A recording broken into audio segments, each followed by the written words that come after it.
People contend that love is a fickle game of feelings that can appear and disappear at any time.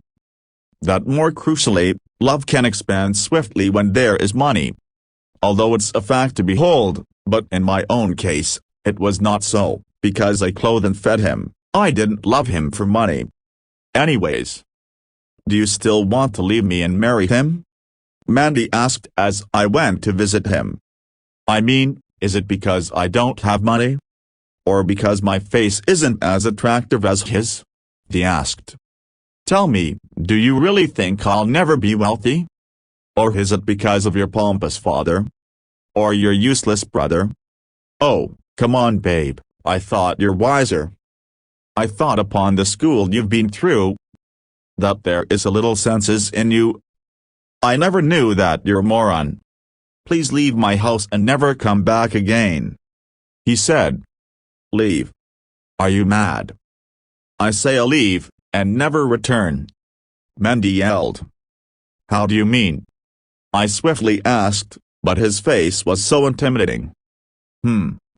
I was actually crying the entire time Mandy was speaking because I had no idea how to respond to those inquiries. Despite the fact that I was thinking about a lot of things, I remained silent. I mean, I didn't truly want to leave him even though my father had wanted. Perhaps, I had wanted to taste his faith in the relationship. Or maybe, if he had talked to me as a man and promised me that life would be meaningful for us in the future, I would have probably followed him forever and alter my mind. But right afterwards, he yelled I should leave and never come back. I abruptly changed my mind for good. I mean, Mandy pushed me away and fled inside his house. As I was trying to hold him, and possibly tell him that I had changed my mind to love him forever, he sounded me a very dirty slap. I repeatedly knocked on his door. Mandy, please open the door. Mandy, I begged you to forgive me and open the door because I love you. He still refused to open it. I wailed as I sat on the ground, sobbing uncontrollably. How could I possibly have lost a friend in such a terrible way? I asked. And why is my father torturing me? I slowly got to my feet and made my way down to where my car was parked. I then made a gaze while I turned to the direction of his door. Mandy, since you have thrown me away, I won't come again. Goodbye. I got in the car and zoomed off. Where are you coming from, Kate? My father asked immediately I arrived home. I mean, I had a ferocious gaze on him. If he was my junior brother that asked me such a question, I would have beaten him too badly. However, he's my father, I pondered while I sighed. I don't have time for this drama, I said and walked to my room. Door, are you crazy? Addressing me in such brutal way.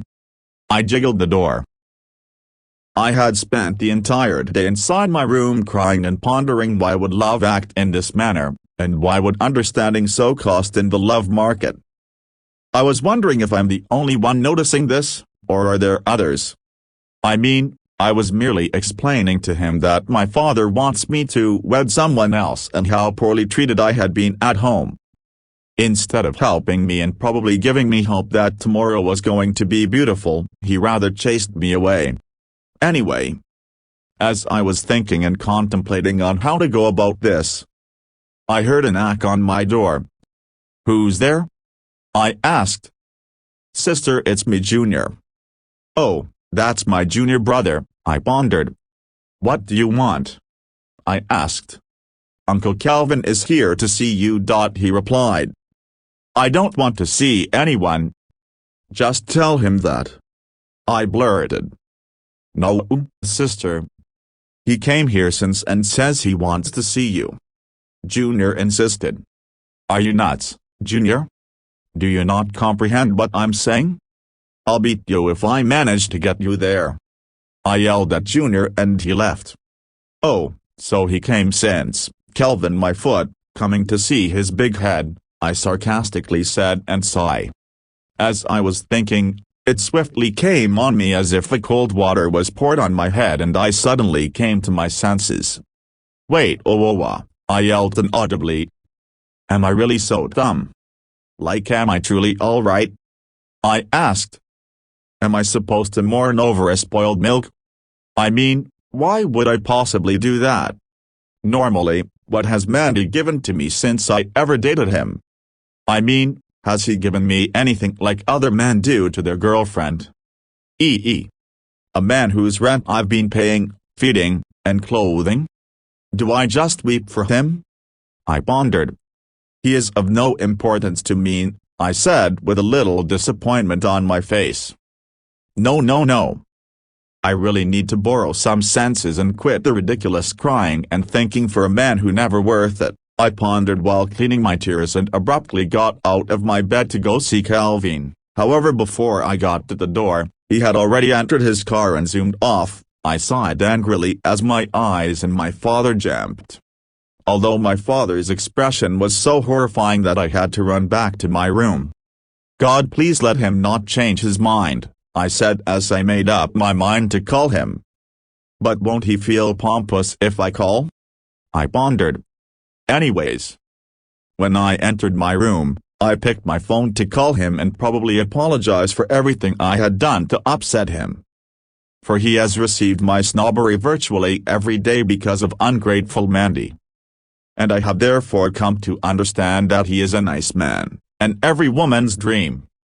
I mean, that he's truly the one that would lead me to the altar. However, pride didn't let me do that. So I dropped the phone on my bed, and expecting him to call first, but am dying inside for him already.